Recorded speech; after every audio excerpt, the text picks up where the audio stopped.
अच्छी बात है, पर ऐसा नहीं। अगर ऐसा होता तो चक्रवर्ती सम्राट अम्बरीश का राजकाज कैसे चलता? ऐसा होता तो बड़े बड़े भक्त व्यापारी रहे हैं, बड़े बड़े काम किए हैं। हमको ये चाहिए कि भगवान का सुमिरन, भगवान का आश्रय करते हुए कार्य को सम्यक रूप से करें, इतनी भी त्रुटि ना होने पाए, तभी तो भगवान की भक्ति का प्रभाव माना जाएगा। अगर ऐसा हो कि भगवान की भक्ति सब कार्य रुकवा देती तो फिर भगवान को कैसे प्राप्त कर पाएगा और वो व्यवहार कैसे कर पाएगा? ऐसा नहीं, अभी आप में कमी हो रही है। भगवान का चिंतन करते हुए हम बहुत अच्छे हर कार्य कर सकते हैं। तो ऐसा कैसे आप निर्णय किए कि भगवान में तन्मय हो जाता और कार्य छूट जाता है? ऐसा नहीं है, ऐसी परिस्थिति। कर्म करते हैं तो फिर कर्म में तन्मयता हो जाती है, भगवान का आश्रय छूट जाता है। भगवान का आश्रय का मतलब है, जैसे आप शरीर को कभी ध्यान करते हो क्या? शरीर का कभी ध्यान नहीं करते हो? कभी भूलते हो क्या? नहीं भी। बस यही आश्रय है। हम किनके हैं? श्री हरि के हैं, हम प्रियाजू के हैं, हम प्रभु के हैं, और खूब कार्य कर रहे हैं बढ़िया मन लगा के, और उस कार्य को प्रभु को अर्पित कर देते हैं। 4 घंटे 6 घंटे 8 घंटे ड्यूटी की, हाथ जोड़ा है प्रभु, 8 घंटे से जो कार्य हो रहा था वो आपका ही है प्रभु, ये पूजा स्वीकार करो। ऐसे ऐसे गृहस्थी में चला जाता है। अब आप ऐसा कि हम हरि में तन्मय हो गए तो फिर कार्य, मुझे तो ऐसा कम ठीक लगता है। कार्य को हरि का मान करके करें और उसे अच्छी प्रकार से करें, 100%, कोई त्रुटि नहीं होनी चाहिए, और उसे पूरा प्रभु को समर्पित कर दें, पूजा हो गई। जैसे हम रसोई बना रहे हैं तो पूरे विवेक पूर्वक, अगर नमक नहीं पड़ा तो कैसे प्रभु को भोग सुंदर लगा पाएंगे?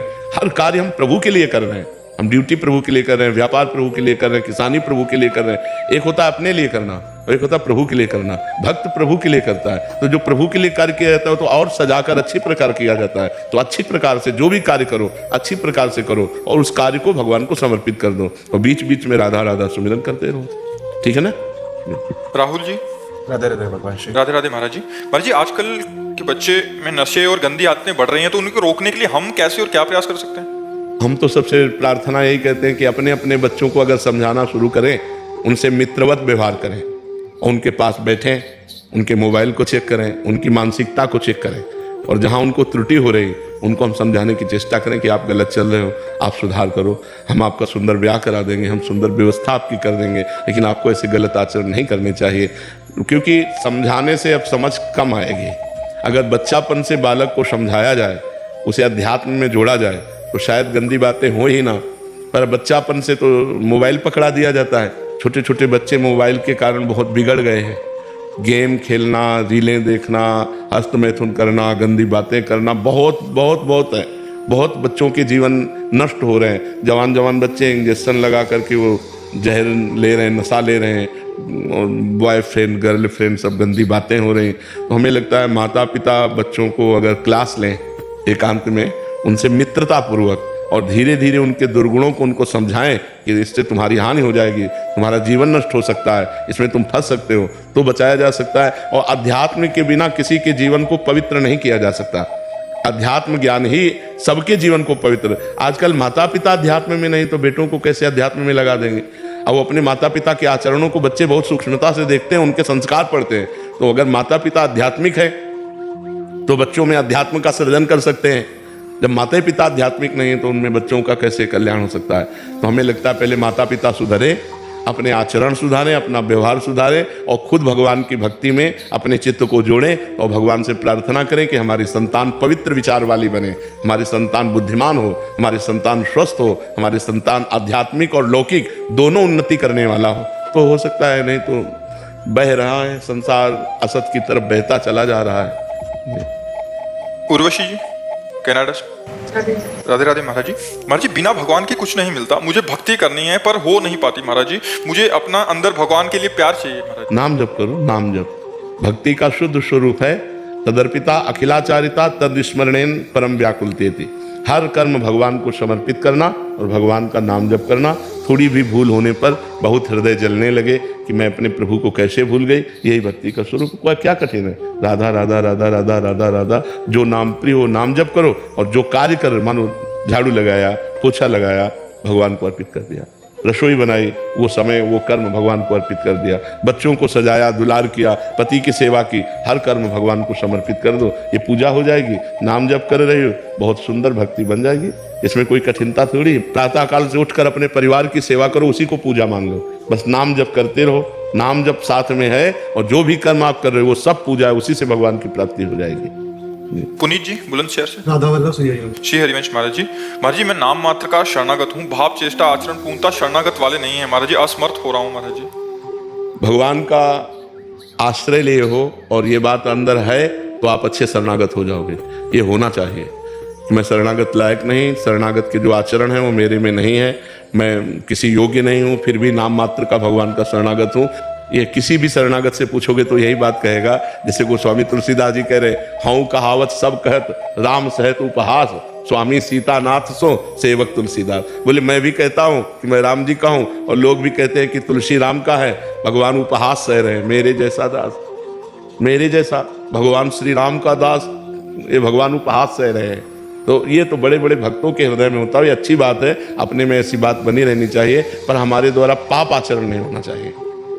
ये हमको जरूर ध्यान रखना चाहिए कि पाप आचरण की तरफ जब हमारा मन जाए तो हमको भगवान से रो रो कर पुकारना चाहिए कि बचा लो मुझे, आपका कहला करो मैं ऐसी गंदी बात करूं, प्रभु बचा लो मुझे। पाप आचरण ना हो तो बहुत बढ़िया, यही भाव आगे बन करके पूर्ण शरणागति में पहुंचा देगा। ये होना ही चाहिए। अगर ये है कि मेरे में शरणागति है, लक्षण है, तो अभिमान है, अभी उसमें शरणागति नहीं, और ये भाव है तो शरणागति हो जाएगी, पक्का हो जाएगी। तरुणा जी दिल जी पूज्य तुलसीदास जी महाराज जी द्वारा रचित श्री रामचरितमानस में ऐसा लिखा हुआ है कि जब शत्रुपा जी और मनु जी ने तपस्या की थी तो उनको वरदान देने के लिए श्री ब्रह्मा जी, श्री विष्णु जी और श्री महेश जी तीनों आए थे। जब मुनि जी और शत्रुपा जी ने आशीर्वाद लेने से मना कर दिया, तब मनु जी ने पूछा था कि आप तीनों में से बड़ी कोई भी सत्ता नहीं है जो आप तीनों को चलाती हो। तो महाराज जी तब ब्रह्मा जी, विष्णु जी, महेश जी ने कहा था हाँ बोला था। इस जवाब को सुनकर उस परम शक्ति को पाने के लिए उन्होंने फिर से तपस्या शुरू कर दी। तो महाराज जी क्या वो परम शक्ति प्रभु राम जी थे? हाँ, भगवान के एक अंश से ही त्रिगुणात्मक भगवान का स्वरूप प्रकट हुआ है, जो त्रिगुणात्मक माया का संचालन करने के लिए रजोगुण ब्रह्मा, शतोगुण विष्णु, तमोगुण भगवान शिव, ये तीन गुणों का विकास हुआ। रजोगुण सृजन, सतोगुण पालन, तमोगुण विनाश। लेकिन इन तीनों से परे जो अवतारी हैं, जो सबके अंशी हैं, वही भगवान श्री राम है, वही भगवान श्री कृष्ण है। ये अंश रूप में तीनों देवता अपना अपना कार्य करते हैं, ब्रह्मा, विष्णु और महेश। जब उन्होंने इनको स्वीकार नहीं किया, इनसे कोई वरदान नहीं चाहा, तब जब भगवान प्रकट हुए तब कहा मैं आप जैसा पुत्र चाहता हूँ। तो कहा मेरे जैसा तो मैं ही हूँ। भगवान ने उत्तर भी दिया कि मेरे जैसा तो सिर्फ मैं हूँ, तो मैं ही तुम्हारा पुत्र बनकर प्रकट होऊंगा। तो वही अरूप, वही निराकार, विप्रधेनु सुर संत हित लीन मनुज अवतार, वही निराकार आकार धारण करता है, वही अरूप रूप धारण करता है, और बाल स्वरूप होकर के कौशल्या जी की गोद में जो समस्त सृजनकर्ताओं का सृजन करता है वो प्रभु है, वो सच्चिदानंद भगवान राम है, वो सच्चिदानंद भगवान श्री कृष्ण है। जी राहुल शर्मा जी। राधे राधे राधे राधे महाराज जी। गुरुदेव भगवान, ईश्वर क्या है, जीव क्या है, प्रकृति क्या है, दृश्य जगत क्या है? ईश्वर जो संपूर्ण चराचर का स्वामी है, जो प्रकृति और पुरुष दोनों को अपने शासन में लिए हुए है। पुरुष सबके अंदर बैठा हुआ आत्म तत्व, प्रकृति अष्टधा प्रकृति, आकाश, वायु, जल, अग्नि, पृथ्वी, मन, बुद्धि, अहंकार, कितने हुए? 8। ये अष्टधा प्रकृति का जो संचालन करता है, जो पराप्रकृति जीव, इसका भी जो स्वामी है, अंशी है। भगवान ने कहा ना ममैवांशो, वो ईश्वर जो उत्पत्तिम च विनाशम च भूतानाम गतिम गतिम वेति विद्याम अविद्याम च षष्टारो ईश्वर इति, जो उत्पत्ति करता है, जो विनाश करता है, जो गति और अगति का निर्णय करता है, जो विद्या और अविद्या की सृष्टि की, वो ईश्वर है, जो सबका मालिक है, वो एक है। अब दूसरा जीव क्या है? उसी ईश्वर का एक अंश है, उसी ईश्वर ने जब एको हम बहुत श्यामा, मैं एक बहुत हो जाऊं इच्छा की, तो वो चराचर जगत रूप में जड़ चेतन के रूप में वो प्रकाशित हो गया। स्त्री पुरुष सब नाना जितना 84 लाख योनियां, वो स्वयं भगवान अपने अंत से विकास को प्राप्त हो गए। उनका संकल्प एको हम, मैं एक, वही ईश्वर, बहुत श्यामा, बहुत रूपों में हो जाऊं, सब चराचर जगत ईश्वर ने प्रकट कर दिया। ये जीव और प्रकृति जिससे अपने को विस्तार में किया उसे माया कहते हैं। अपने को विस्तारित करना, वो भगवान की जो इच्छा शक्ति है उसे माया कहते हैं। भगवान जो ईश्वर है, उत्पत्ति विनाश गति अगति विद्या अविद्या सबका स्वामी है, और प्रकृति और पुरुष दोनों का शासन करता है। और जो जीव वो उस ईश्वर का अंश है। माया प्रकृति जो जिसके द्वारा ये विस्तार होकर के ये सब क्रियाएं हो रही, सतोगुण रजोगुण तमोगुण, 3 गुणों से कहीं अच्छी क्रिया कहीं बुरी क्रिया कहीं मंदी क्रिया, ये सब क्रियाएं हो रही, ये माया भगवान की। ईश्वर जीव और प्रकृति, प्रकृति को ही माया कहते हैं। समझ पाया? अभिषेक दीक्षित जी, राधा वल्लभ श्री हरिवंश। श्री हरिवंश महाराज जी। महाराज जी, आपने एक सत्संग में बताया था कि ये जीव कहना चाह रहे हैं कि जीव प्रभु के साथ ही थे और हमारे अलग रहने या खेलने की चाह उत्पन्न हुई जो हमें इस धरती पर ले आई। तो महाराज जी, अगर हम भक्ति करके श्री जी के पास वापस चले जाएं तो क्या ये अलग रहने की चाह वापस उत्पन्न? दो प्रकार से श्री जी के पास जाया जाता है। एक होता है जैसे तरंग समुद्र में लीन हो गई, अब अस्तित्व ही नहीं रहा, ढूंढ नहीं सकते उस तरंग को, वो समुद्र रूप हो गई। तो हम साधना करके जब मोक्ष को प्राप्त होते हैं तो भगवान में ऐसे लीन हो जाते हैं जैसे तरंग समुद्र में। और एक होती है भाव देह, जो स्थूल देह, सूक्ष्म देह, कारण देह, इन तीनों से परे है। भाव देह हमारे यहाँ भक्ति में 5 प्रकार के भाव हैं: शांत भाव, दास्य भाव, सख्य भाव, वात्सल्य भाव और माधुर्य भाव। अब जब हम अपने को सख्य भाव से आराधना करते हैं आचार्य गुरु कृपा से, तो हमें एक देह मिलता है, भाव देह।